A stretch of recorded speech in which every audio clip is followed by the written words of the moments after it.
Thoughts with मधु के इस विशेष सत्र में आपका स्वागत है। आज हम भगवान श्री कृष्ण के उन अनमोल वचनों का श्रवण करेंगे जो मनुष्य के जीवन को अंधकार से प्रकाश की ओर ले जाते हैं। कर्म का सिद्धांत श्री कृष्ण कहते हैं, हे अर्जुन, कर्म करना तेरा अधिकार है, किंतु फल की इच्छा करना तेरा अधिकार नहीं। जब मनुष्य फल की आसक्ति छोड़कर केवल अपने कर्तव्य पर ध्यान केंद्रित करता है, तब उसे परम सिद्धि प्राप्त होती है। जीवन में सफलता और विफलता केवल मन की स्थितियां हैं। सच्चा योगी वही है जो दोनों स्थितियों में समान रहकर निरंतर अपने पथ पर अग्रसर रहता है। क्रोध और बुद्धि का विनाश। मनुष्य का सबसे बड़ा शत्रु उसका क्रोध है। क्रोध से भ्रम उत्पन्न होता है और भ्रम से बुद्धि विचलित हो जाती है। जब बुद्धि स्थिर नहीं रहती, तब मनुष्य अपने विवेक को खो देता है। इसलिए विकट परिस्थितियों में भी स्वयं को शांत रखें। मौन रहना और धैर्य धारण करना ही ईश्वर की सच्ची भक्ति है। शांत चित्त से लिया गया निर्णय ही धर्म के अनुकूल होता है। जीवन की नश्वरता। तू क्यों व्यर्थ की चिंता करता है? तू किससे डरता है? आत्मा न तो कभी जन्म लेती है और न ही कभी मरती है। यह शरीर पंच तत्वों का बना है और अंततः इसी में विलीन हो जाएगा। जो आज तुम्हारा है, कल किसी और का था और परसों किसी और का होगा। परिवर्तन ही इस सृष्टि का शाश्वत नियम है। मोह का त्याग करो और उस परमात्मा की शरण में जाओ जो सर्वव्यापी है। भक्ति और समर्पण।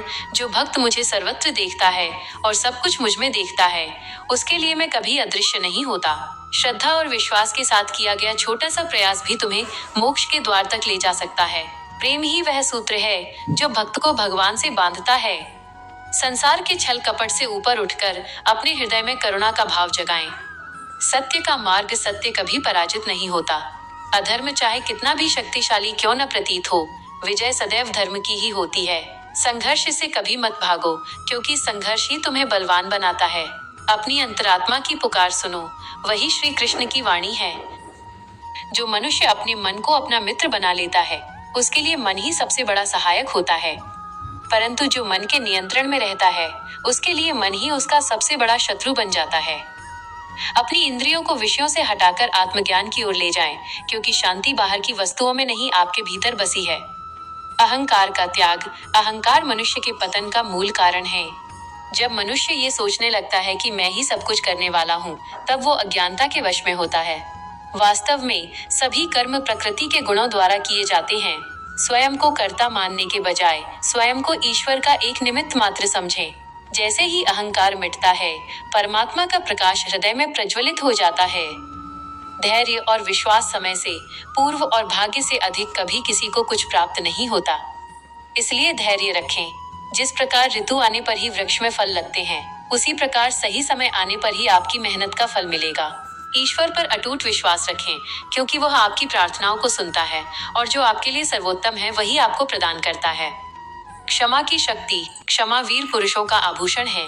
जो दूसरों के दोषों को क्षमा कर देता है, उसका हृदय निर्मल हो जाता है। घृणा और प्रतिशोध की अग्नि केवल स्वयं को जलाती है। श्री कृष्ण कहते हैं कि जो दूसरों को सुख देता है, उसे स्वतः ही आनंद की प्राप्ति होती है। अपने हृदय को इतना विशाल बनाएं कि उसमें सबके लिए स्थान हो। जीवन का ध्येय। मनुष्य जन्म अत्यंत दुर्लभ है। इसे केवल भौतिक सुखों के पीछे भागकर व्यर्थ न करें। अपने जीवन का एक लक्ष्य निर्धारित करें और निस्वार्थ भाव से समाज का कल्याण करें। दूसरों के काम आना ही मानवता का सबसे बड़ा धर्म है। याद रखें, आप खाली हाथ आए थे और खाली हाथ ही जाएंगे। साथ केवल आपके अच्छे कर्म ही जाएंगे। आशा है कि ये विचार आपके जीवन में सकारात्मकता लाएंगे। यदि आपको ये वीडियो पसंद आया हो तो इसे लाइक करें और कमेंट में जय श्री कृष्णा अवश्य लिखें। ऐसी ही प्रेरणादायक बातों के लिए हमारे चैनल थॉट्स विद मधु को सब्सक्राइब करना न भूलें। धन्यवाद।